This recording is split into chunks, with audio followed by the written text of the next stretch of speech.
સમાચાર સવારમાં આપનું સ્વાગત છે। આજના તાજા અને મહત્વપૂર્ણ સમાચારો પર એક નજર કરીએ તે પહેલા ચેનલને સબસ્ક્રાઇબ કરી લો। આકરા તાપમાં શેકાવા થઈ જાઓ તૈયાર। હવામાન વિભાગની આગાહી પ્રમાણે રાજ્યમાં આગામી 5 દિવસમાં ભારે ગરમી પડશે। આગામી 5 દિવસમાં તાપમાન 1 થી 2 ડિગ્રી વધવાની શક્યતા છે। જો કે એપ્રિલના પ્રથમ અઠવાડિયામાં તાપમાન સામાન્યથી નીચું રહેવાની સંભાવના છે। રાજ્યમાં હાલ અમદાવાદમાં મહત્તમ તાપમાન 37.8 ડિગ્રી નોંધાયું છે, જ્યારે ગાંધીનગરમાં મહત્તમ તાપમાન 37 ડિગ્રી નોંધાયું અને સૌથી વધુ 38 ડિગ્રી તાપમાન અમરેલીમાં નોંધાયું છે। ક્ષત્રિય સમાજ રૂપાલાને લઈ સીઆર પાટીલનું પહેલું નિવેદન। પુરુષોત્તમ રૂપાલાની ક્ષત્રિય સમાજ પર ટિપ્પણી કર્યા બાદ પહેલીવાર ભાજપ પ્રદેશ પ્રમુખ સીઆર પાટીલે નિવેદન આપ્યું છે। તેમણે હાથ જોડીને વિનંતી કરી કે રૂપાલાએ માફી માંગી છે, હવે તેમને માફ કરી દો। રૂપાલાથી ભૂલ થઈ ગઈ, તેમણે માફી પણ માંગી છે। રૂપાલાને ક્ષત્રિય સમાજ માફ કરે। નોંધનીય છે કે લોકસભા ચૂંટણી પહેલા ભાજપ રૂપાલાના આ કિસ્સાનો અંત લાવવા માંગે છે। અમદાવાદના એરપોર્ટ પર હવે રોબોટ સફાઈ કામકાજ કરશે। અમદાવાદ એસવીપીઆઈ એરપોર્ટ પર નવી તકનીકી સેવાનો શુભારંભ કરાયો છે। ટર્મિનલ પર હવે માણસની જગ્યાએ રોબોટ સફાઈનું કામકાજ સંભાળશે। તે દર કલાકે 13,000 સ્ક્વેર ફીટ વિસ્તારને સ્વચ્છ કરી શકે છે। બ્લૂટૂથ, વાઈફાઈ, સ્માર્ટફોન અને ટેબ્લેટ વડે તેને ઓપરેટ કરી શકાય છે। એક વખત ચાર્જિંગ કર્યા બાદ સતત 8 કલાક સુધી કામ કરે છે। ખૂણે ખૂણાની સફાઈ કરવા સક્ષમ છે, તેમજ તેમાં લાગેલ સેન્સર મુસાફરોને અગવડતા ન પડે તેનું ધ્યાન રાખે છે। અન્નદાતા બન્યા જીવનદાતા। અમદાવાદ સિવિલમાં કપડવંજના ખેડૂત પુત્રના અંગોના દાનથી 4 લોકોને મળ્યું જીવનદાન। અમદાવાદ સિવિલ હોસ્પિટલમાં 148મું અંગદાન થયું છે। ખેડા જિલ્લાના કપડવંજના રહેવાસી અને ખેતમજૂરી કરતા 19 વર્ષના કિશનભાઈ પરમાર પોતાની બહેનને પરીક્ષામાં મૂકીને પરત ફરી રહ્યા હતા। એકાએક બાઇક સ્લીપ થતા માથાના ભાગે ગંભીર ઈજા થઈ હતી। સ્થિતિ ગંભીર હોવાથી પ્રથમ વાત્રક હોસ્પિટલ અને ત્યારબાદ સઘન સારવાર અર્થે સિવિલ હોસ્પિટલ અમદાવાદ ખાતે ખસેડવામાં આવ્યા હતા, જ્યાં ગઈકાલે તબીબોએ તેમને બ્રેઇન ડેડ જાહેર કરાયા હતા। ખેડૂત દીકરાના અંગોનું દાન કરવામાં આવતા 4 લોકોને જીવનદાન મળ્યું છે। ખંભાળિયાના વાડીનાર નજીકના દરિયામાં સમુદ્ર પાવક જહાજને કાર્યરત કરાયું। દરિયાઈ પ્રદૂષણ રોકવા માટે આ જહાજની ભૂમિકા મહત્વની બની રહેશે। ભારતીય કોસ્ટ ગાર્ડ જહાજ સમુદ્ર પાવક જે એક વિશિષ્ટ પ્રદૂષણ નિયંત્રક છે અને આ જહાજ ભારતના તેલ અને ગેસ ઉદ્યોગ માટેના નિર્ણાયક વિસ્તાર એવા કચ્છના અખાતમાં પ્રદૂષણ સામે અસરકારક પગલાં લેવા માટે સોમવાર તારીખ 1 એપ્રિલના રોજ ખંભાળિયા નજીકના વાડીનાર ખાતે પુનઃસ્થાપિત કરવામાં આવી છે। ભરૂચની સુજાની વણાટને જીઆઈ ટેગ મળ્યો। ભરૂચની સુજાની વણાટ કલા જે લુપ્ત થવાને આરે છે, તેના ઉત્પાદનોને જીઆઈ ટેગ પ્રાપ્ત થયો છે। વાણિજ્ય અને ઉદ્યોગ મંત્રાલયે ટેગ આપ્યો છે। ગાંધીનગર ખાતે આયોજિત G20 કોન્ફરન્સમાં પણ આ વણાટથી બનેલ વસ્તુઓને રજૂ કરવામાં આવી હતી। નવી દિલ્હી ખાતે રાષ્ટ્રીય હેન્ડલૂમ ડે સેલિબ્રેશનમાં પણ ભાગ લીધો હતો। જીઆઈ ટેગ મળતા હવે આ કલા પુનર્જીવિત થશે અને તેના ઉદ્યોગ સાથે જોડાયેલા લોકોને રોજગારીનો અવસર મળશે। પરસોત્તમ રૂપાલાનો વિરોધનો વાયરો વડોદરા અને અમદાવાદમાં ફૂંકાયો। ક્ષત્રિય સમાજ મેદાને આવ્યો। કલેક્ટરને આવેદનપત્ર પાઠવવામાં આવ્યું। રાજકોટ લોકસભા બેઠકના ભાજપના ઉમેદવાર પરસોત્તમ રૂપાલાએ ક્ષત્રિય સમાજ પર આપેલ વિવાદિત નિવેદનને કારણે સમગ્ર ગુજરાતમાં વિરોધની આંધી આવી છે, ત્યારે હવે આ વિરોધનો વાયરો વડોદરામાં પણ ફૂંકાયો છે। વડોદરામાં પણ ક્ષત્રિય સમાજ મેદાને આવ્યો છે। રૂપાલા વિરુદ્ધ ક્ષત્રિય સમાજ દ્વારા કલેક્ટરને આવેદનપત્ર પાઠવવામાં આવ્યું છે। આ સિવાય અમદાવાદમાં રૂપાલાને લઈ ક્ષત્રિય સમાજનો વિરોધ। અમદાવાદની કલેક્ટર કચેરીએ ક્ષત્રિય સમાજના આગેવાને પુરુષોત્તમ રૂપાલાને લઈ ક્ષત્રિય સમાજનો વિરોધ દર્શાવ્યો છે।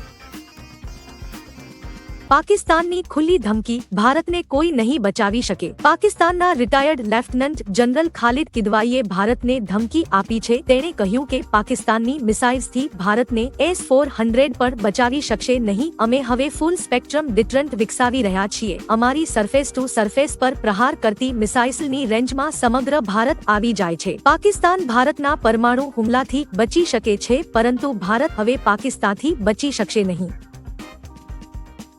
સીએમ ભૂપેન્દ્ર પટેલની પીએમ મોદી સાથે ખાસ મુલાકાત। ગુજરાતના મુખ્યમંત્રી ભૂપેન્દ્ર પટેલ દિલ્હી પહોંચ્યા છે। અહીં તેઓ વડાપ્રધાન નરેન્દ્ર મોદીને મળ્યા હતા।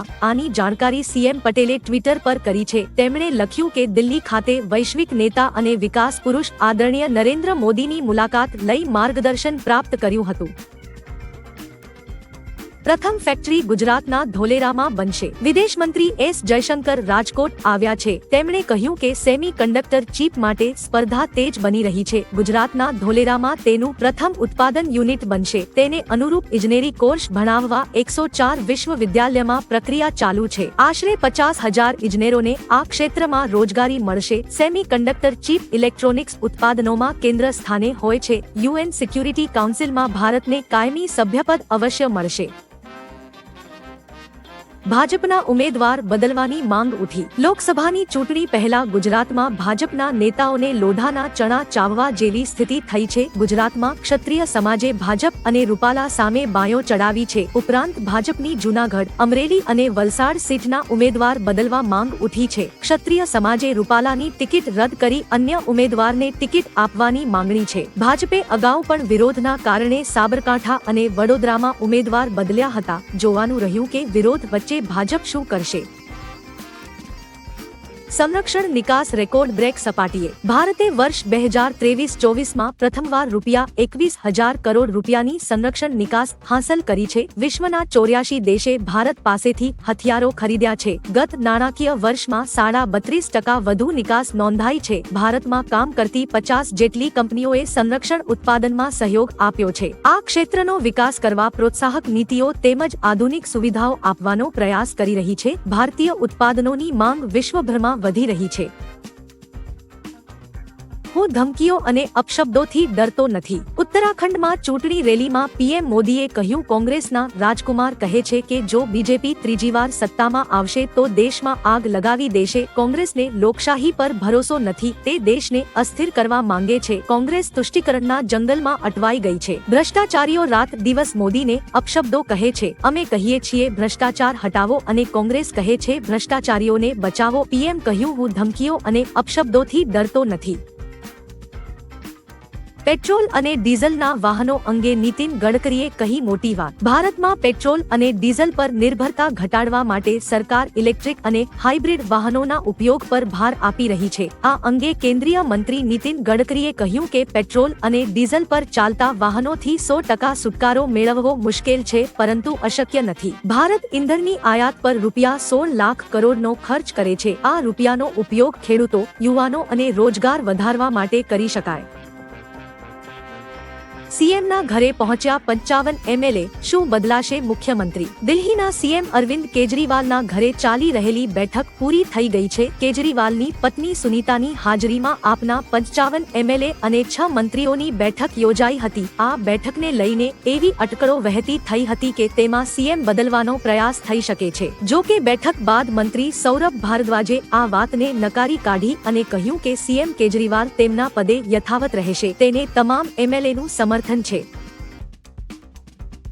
અમદાવાદના તળાવમાંથી પાણી પીતા પહેલા વિચારજો। અમદાવાદના તળાવોમાંથી પાણી પીતા પહેલા તમારે વિચારવું પડશે કે તે પીવાલાયક છે કે નહીં। ગુજરાત યુનિવર્સિટીના વિદ્યાર્થીઓએ વિવિધ 23 તળાવના પાણી પર સંશોધન કર્યું છે। 18 જેટલા માપદંડોના આધારે તે પીવાલાયક ન હોવાનું સામે આવ્યું છે। કાંકરિયા તળાવનું પાણી સૌથી વધારે દૂષિત નીકળ્યું છે। આવા પાણીના વપરાશથી કોલેરા, ફ્લોરોસિસ અને ત્વચા સહિતના રોગો થવાની શક્યતા રહે છે। આ પ્રચાર નહીં પણ વિજય રેલી છે। પીએમ મોદીએ ઉત્તરાખંડના રુદ્રપુરમાં આયોજિત વિજય શંખનાદ રેલીમાં ભાગ લીધો હતો। અહીં તેમણે કહ્યું, ઉત્તરાખંડ વીરોની ભૂમિ છે। મને તમારો જે પ્રેમ મળ્યો છે એના માટે હું આપ સૌનો આભારી છું। હું ઉત્તરાખંડના લોકોની તપસ્યાને વ્યર્થ નહીં જવા દઉં। આપણે રાજ્યને આગળ લઈ જવાનું છે। હું વિકાસ દ્વારા લોકોનો પ્રેમ પરત કરીશ। પીએમ મોદીએ કહ્યું, છેલ્લા 10 વર્ષમાં જેટલું કામ થયું છે તેટલું કામ છેલ્લા 65 વર્ષમાં નથી થયું। પીએમ શેખ હસીનાનો વિરોધીઓને જવાબ। છેલ્લા કેટલાક મહિનાઓથી બાંગ્લાદેશમાં વિપક્ષી બીએનપી નેતાઓએ તેમના બોયકોટ ઇન્ડિયા અભિયાનને તેજ બનાવ્યું છે। દેશના પીએમ શેખ હસીનાએ તેનો જવાબ આપ્યો। બીએનપી નેતાઓ ભારતીય ઉત્પાદનો પર પ્રતિબંધની માંગ કરી રહ્યા છે, પરંતુ તેમની પત્નીઓ દ્વારા પહેરવામાં આવતી ભારતીય સાડીઓ શા માટે એક બાજુ નથી છોડી દેતા? હું માનું છું કે તેમની માંગ ત્યારે જ સાચી થશે જ્યારે તેઓ તેમની પાર્ટી કાર્યાલયની સામે તે સાડીઓને બાળી નાખશે।